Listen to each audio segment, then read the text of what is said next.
Group of IAPSM, Honorary Secretary Consortium Against Rabies, Coordinator, Medical Education Unit, UCMS and GTB Hospital, Delhi, more than 50 plus papers in index national and international journals. And what I know him personally as a great medical educationist and who's always ready to help and handle others. So, such a pleasure to introduce him, Dr. Miles. Thank you, ma'am, for your kind words and for the organizers for organizing this and inviting me and Dr. Najam sir had to deliver this talk, but somehow he could not do this, and it's a privilege, but it is stressful also for me to be in that point where such legends had to be here at this time. So please bear with me. I would try to, from my side, to do all justice to this particular presentation. I would like to share my screen. Um, Yes, sir. just a second. So show all windows, and here it is. And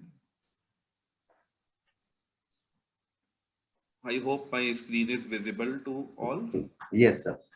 Yeah. So this topic, lessons learned in COVID-19, it's more of a generic topic. We all have learned lessons during COVID. Any adversity is the biggest teacher. Any crisis teaches us more than the good times. So this may be different for different people, and here we have tried to focus on certain things where we as healthcare providers need to focus on as we move ahead in the future, keeping these points in mind. I would request all those who are watching this on YouTube to put in the comments what they have learned in the COVID times. And those all who are watching it on Zoom platform, they can mention in the chat box what they have learned, because these points will be very important. Whatever you share with us, it will further enrich our collective understanding of the lessons that we have learned. So with the permission of the chairpersons, I move on to the presentation. In 2020, when this pandemic started, it was a shock for every one of us. And when we are in shock, sometimes some prose and sometimes some poetries come out.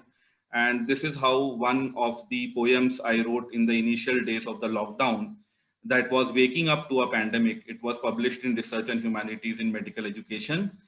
So I just at that time wrote that, do we really need a pandemic to realize that we are here on earth to support and not to exploit others, that the earth belongs to all species, not just to humans, that our whining of not having enough time for ourselves is a lie, that our family needs us more than anyone else. Must we wait for the next pandemic before we learn that hand washing videos are more important than computer games, that health education is needed more than costly smartphones, that we are the destroyers of nature in the garb of development, that it is possible to stop or to indefinitely postpone wars and conflicts? Because when lockdown happened and when pandemic struck, all the things were postponed, and only the really things those matter to us, they were only being carried forward. And lastly, I mentioned at that time, will this pandemic help us to understand that we can forgive past misgivings and move ahead with renewed trust, that we are here in this world for a very limited period, that we should actively contribute to peace and harmony, that it's high time to collectively say no to chaos and conflict? Do we really need a pandemic to realize who we are? Unfortunately, today I think yes, maybe we needed a pandemic to realize who we are. So one thing that comes out very starkly is that One Health approach is the one lesson that we have learned. We need to work collaboratively with the veterinary scientists, with the environment, the agriculture, and at the same time the human health. So One Health approach is the way forward, because we need joint surveillance systems. This can help in early detection of pandemics. It can help to identify viruses in wildlife early on. So that is the one lesson. Each slide I have just focused on one lesson. that we have learned from this pandemic. And I would be happy to listen to others' opinions about this also. Second lesson that we have learned is the way the diagnostic facilities were needed, the explosion that happened, and we were not ready, and we still need to increase a lot. So laboratory networks are needed, and this is something is very important because this group, this team, or the conference organization, primarily it is dominated by microbiologists. So I think the laboratory networks, RT-PCR facility kind of things became a commonplace. And many of the just outside the urban conglomerates, we were not able to get these facilities. Many people have never heard even of these facilities till now. So this is another lesson that we learned in this pandemic with regards to healthcare. Another lesson that we have learned is that non-COVID healthcare is also important. During the pandemic times, COVID and COVID everywhere. And it's not that people are not affected by the other issues. So that also should have a place in the healthcare system. And medical education system, actually, because it produces future doctors. We see that during this pandemic, some hospitals, educational hospitals, they were converted fully to COVID dedicated hospitals. So there the problem happened of the residents gaining enough skills and competencies in their respective specialties, and also the medical students suffering from because of that. So that needs to be kept in mind, that we should leave the medical education separate, because we need future doctors in time, and they should be competent enough to tackle the problems that the people are facing. So this is another lesson that we think that I think we have learned. Then the next comes one of the important pillars, that is science. This pandemic, we learned that our commitment towards science should be there. We have to protect it. Science is threatened by lots of infodemic that happened, misinformation campaigns and all, and evidence-based medicine was questioned. And it's good that there is a debate, there's a discussion. Science always respects that. But we have a responsibility, we all healthcare providers, that we reaffirm our commitment to scientific principles and not to intuition or opinion-based medicine. We also realize that investment in public health is the need of the hour. We can't just manage things by even those. We saw that those many people who it was not only the money, but the availability, accessibility, affordability. All these things made a lot of difference in whether the person could be saved or could not be saved. So we need to have a focus on the universal health coverage. The health insurance models need to be worked up, and the disparities in healthcare that we have seen in this pandemic, that is also should be addressed, whether it is a problem of internal migrants, or whether it is a gender issue, whether it is related to disability sector. We need to address these disparities in healthcare. This is something that this pandemic taught to us. Our old age parents also, who are suffering from some disability, we struggled to find optimum healthcare facilities for them also. So we need to invest in public health in a manner that is equitable and universally available. Another thing that we have learned is the communication.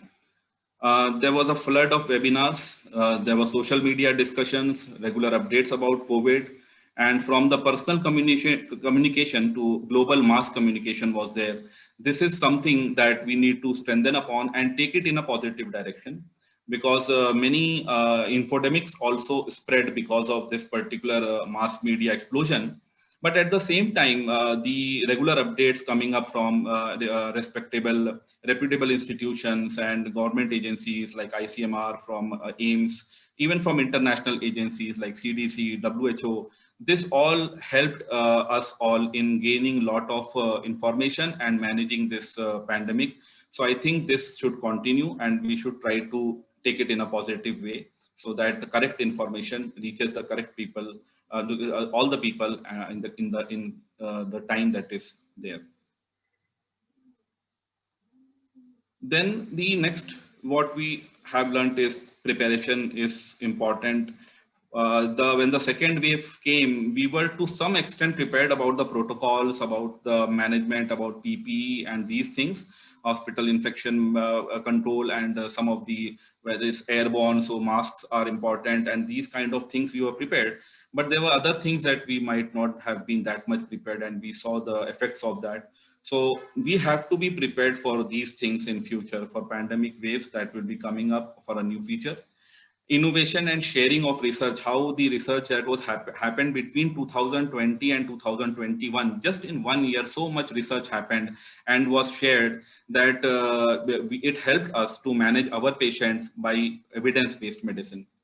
Hybrid working is something that we look forward to. We will, I don't think, go back to the way we were working earlier. We need to develop digital skills and hybrid working models. Things have shifted. We also will have to be prepared for this new paradigm of work culture. Resilience is something at personal level also and at institutional level also, that we have to bounce back from these disasters. When they come, they destroy us, destroy our lives, but then we have to come back. So for these, it is needed that institutional level mechanisms should be there, where resilient models are worked up. We need to have elastic workforce. This elastic workforce models come from, we have many skills. We need to have many skills. We use some skills when it is required. We use other skills when it is required. And when we want to scale up, for example, if a healthcare provider, suppose if a healthcare provider, a nurse is there in a hospital, now they should have certain additional skills of maybe training or maybe teaching others how to use the oximeter, or how to use the oxygen cylinder, or how to use the various equipments that are there in ICUs, ventilator. So they need to have those skills beforehand. When needed, they can scale up. They can act as peer trainers and they can scale up those capacities. And when not required in non-pandemic times, they can do their other works that they are doing. But elasticity, we need to develop some elasticity within ourselves so that we can use those skills when required. And for this resilience, we need to have skilling and reskilling mechanisms at our institutions, I think. We also learned mental health is important along with physical health. Somehow before pandemic, mental health was not that much on the top, but now what we see, we are talking about mental health more. So we need to maybe slow down, how to cope with stress. We have to develop our own strategies, and we also need to learn how to meditate so that our mental health is not affected in such dire circumstances that we have seen if it happens again. And 2-3 more points. One is essential workers are our heroes. We realized in our pandemic that vegetable vendors, grocery store, our helps, drivers, how much our neighborhood stores, how all these people mattered so much. So we need to maintain that thing, and we need to celebrate these things, take it forward, encourage them, so that whenever such kind of events happen, we are there with them, they are there with us. And lastly, some basics, some may call it as spirituality, but these are some of the basic humane values that we have faced during this pandemic. Like, what are we here for? What is the purpose in life? Many people started doing more charity, helping other people. How should I invest in life? What is the value of freedom when lockdowns happen? Value of cooperation and interdependence, family members supporting each other, friends supporting each other, we cooperating each other, whether it is in the workplaces, whether it is in communities. So these basics also we have learned a lot, and I think these are some of the points which affects us as healthcare providers, as human beings, as doctors. But I think everybody must have learned their own lessons. So I don't say it's comprehensive, it's complete, but these are some of the things that I've thought that I would like to put forth in front of you all. I would like listening from all of you in chat boxes or in the comment boxes. Thank you. Dr. Parijat.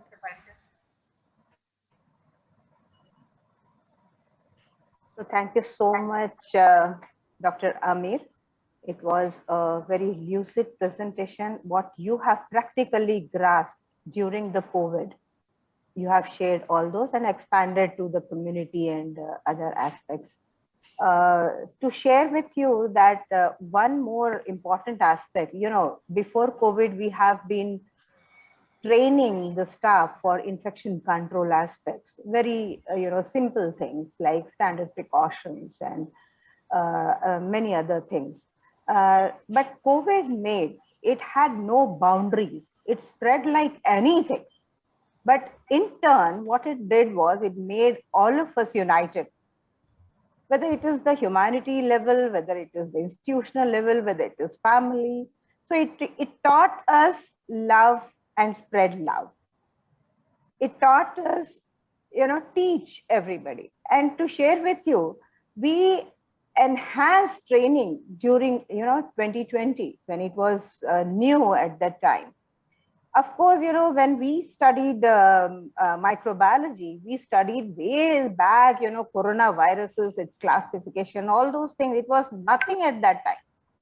But now we started reading so much about coronaviruses and how it spread and all that. So we also educated ourselves. So we shared, we learned so many things.